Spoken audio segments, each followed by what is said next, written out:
I'm enjoying standing here. This is nice.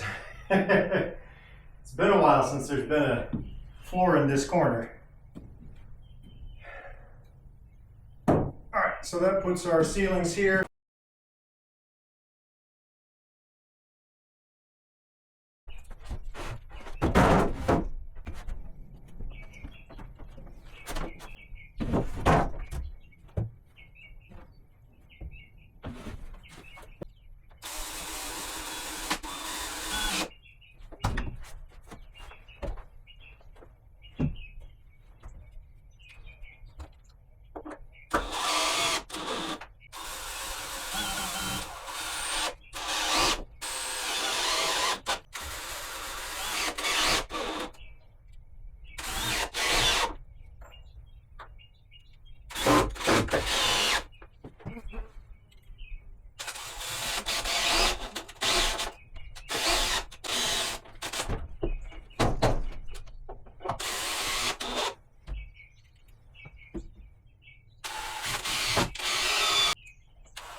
Get up and put this in there. I'm really happy with that. Now we just got to concrete these two, and we can continue on off of this section here, running that way. So we'll be on this side of the line for this post. We'll be on that side of the line, and we'll swap back over for our last 10p, something like that.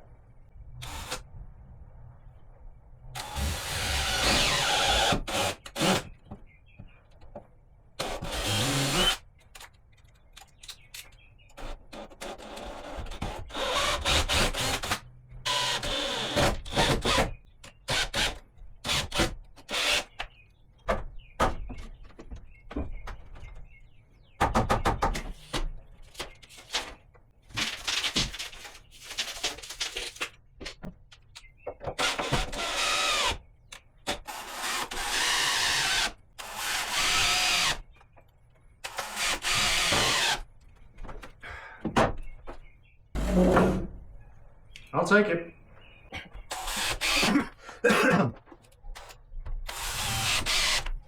Now, for example, if we were in a space where we needed to run a bunch of plumbing through, you could have legitimately skipped blocking in 1, 2, or maybe even all of these if you're on the lowest floor. So you could run plumbing, you could run supply or wastewater, you could run electrical, whatever you wanted to through these without reducing the strength of your subfloor. Now when I come back, which I don't have it right now, I am going to put a 2x4 here. Don't really need it on that side because we blocked it out a little bit differently, because I don't need to continue that beam onto the wall. Over here, it's got to continue through the rest of the room. So I will put a block under this side, and we could put one underneath this side, but we really don't need to. They do come in 8 and 10 foot for the smallest, so we might just use the leftover and put it there because it doesn't hurt. And then we've got this well supported. And it moves in unison now. Blocking will go over there against the far wall. We'll block it in 3 spots to attach it to the wall. And yeah, we now have our bearing at 6'3", right in the center of the room. Cool. One small project done. I don't think it's going to stop raining on us today. It's been lightly raining all day long. So there's supposed to be a break in the rain for about a half hour. We might be able to get a little bit more digging done. But if not, I'm going to move over here to the other side of the room, and we're going to get set up for our next support bearing, doing almost exactly the same as this. Another positive about using an integral 4x6, the strength you get from it is fantastic, but also you end up with a lot more clearance underneath, that you'll be able to crawl underneath it here and do things in a crawl space like this. Whereas if I had used 2x8s or 2x10s, you're starting to get pretty skinny underneath there. And even though I don't need to put anything over here, somebody might want to in the future. They might decide whatever is going to go over here. And this will hopefully keep them from having to tear everything out in order to be able to do that. Now, this is not the way a lot of people would do it. I understand that. And yes, I was heavily influenced a long time ago by Larry Hahn. And his framing with heavier timbers, and I do like timber framing, but this house does not merit timber framing. So we're not doing timber framing in here. And this is just a cheap and effective way to give yourself good support underneath of here.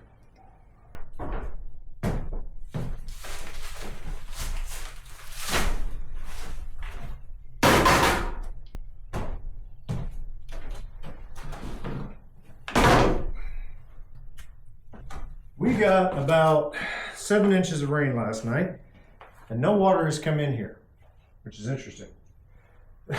But the first project on this trip is going to be to get concrete underneath all of these posts. So we're going to mix up a 60-pound bag for each side, fill in the holes, shape them up a little bit.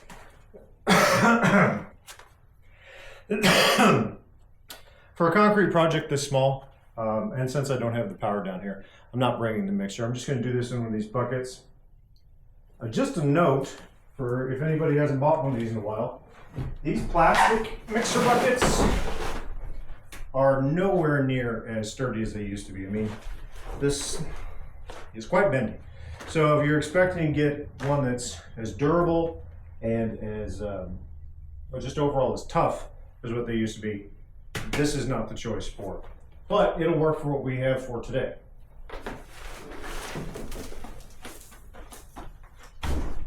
Then once we have our concrete poured over here, we're going to bring in some subflooring, some deck out subflooring, 19-30 seconds.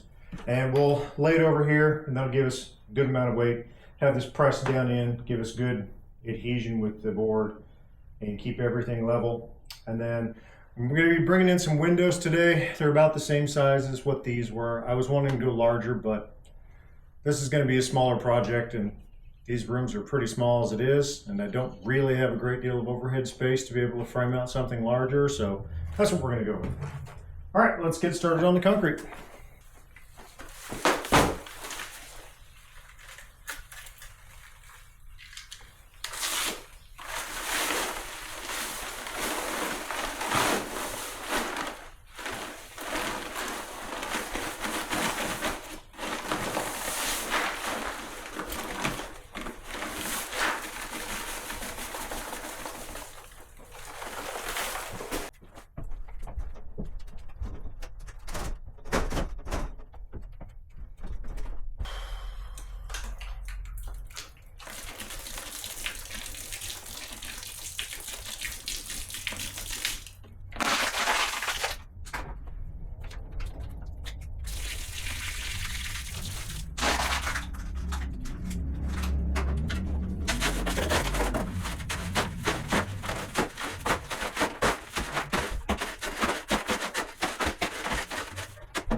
Now I have lots of tools for this, but this is such a small project. The cleanup's really not worth it. So I'm just going to take a board.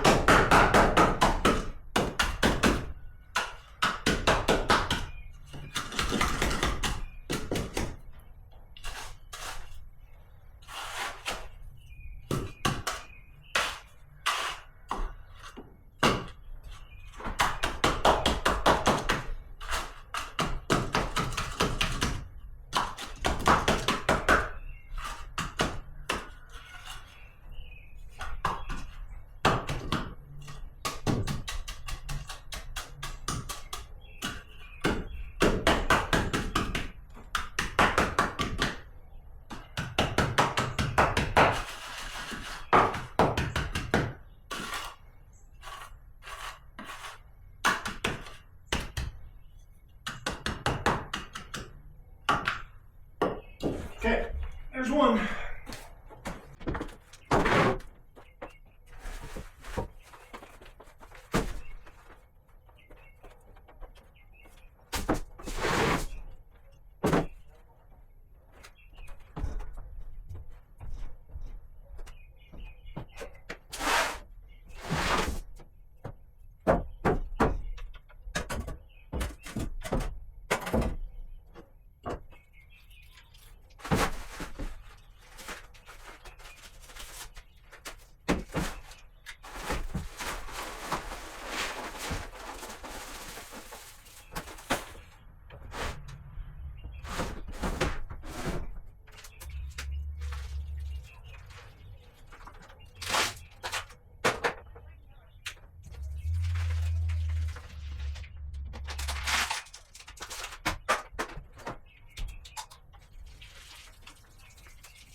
That bucket's actually not bad. It's not what I prefer for a lot of reasons, but it's not bad. I was wrong about that.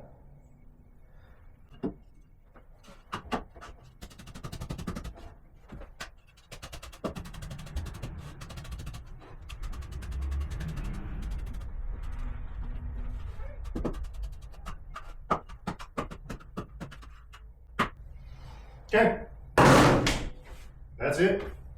Now this is going to take 24 to 48 hours to start to cure, and then we won't have full strength for 28 days. But we're putting so little weight on it, it really isn't going to matter.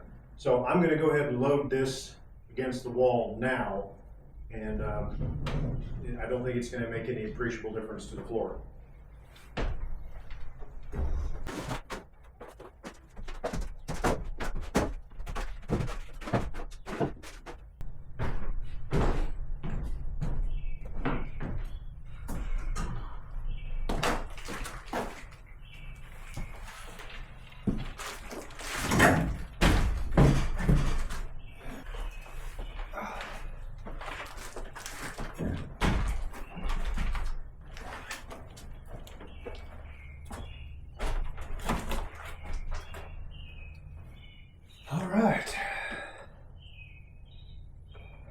Windows, yeah.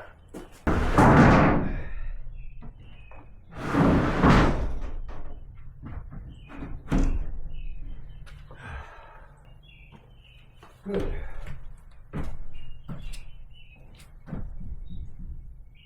No bounce.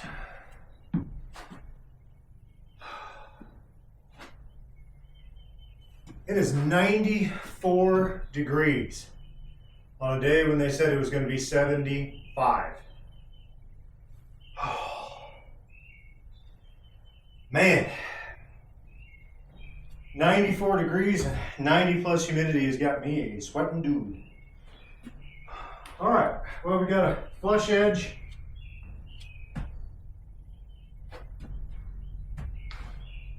On one side, and we've got about 1/4 inch deflection on this side. I'm okay with that. We'll see what we'll need to do. Probably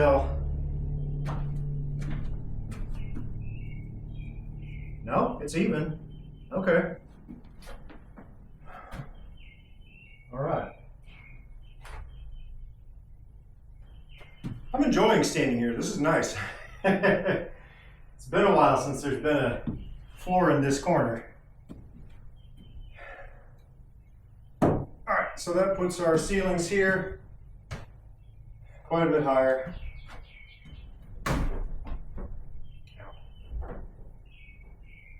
Need to mess with those wires, get all this pulled out. Yeah.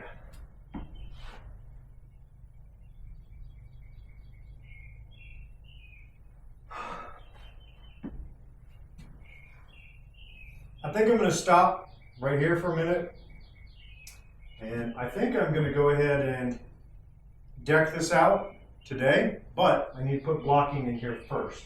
So that's going to be the first thing I'm going to do, is get my blocking equidistant to attach this to this wall. There's no wiggle right now, but I still like to have it. Make sure everything remains where it's supposed to be, and that my distances from the wall don't change, because it's quite possible that I have racked this and pushed this over right now from where it was out here in the center. Not at the wall, but possibly in the center. So I'm going to measure that, get some blocking in here, and go from there. All right, well, I just finished unloading the truck, and the engineer happened to stop by, and we walked back and we looked at everything that was going on, and he's not sure what's taking this extended amount of time to get the wire pulled, but he's going to talk to the installation guys and see if maybe next week, if the rain lets up, we can get a truck back there. Honestly, I don't blame him. Everything out there is just goo. We had a break in the rain, but it looks like it's about to start raining again. So I'm going to get back to this in here. Like I just said, we're going to get that blocking in. And I brought everything in during the brief gap in the rain and set it in the other room. So we're going to get back to this, and fingers crossed for next week on getting electricity here.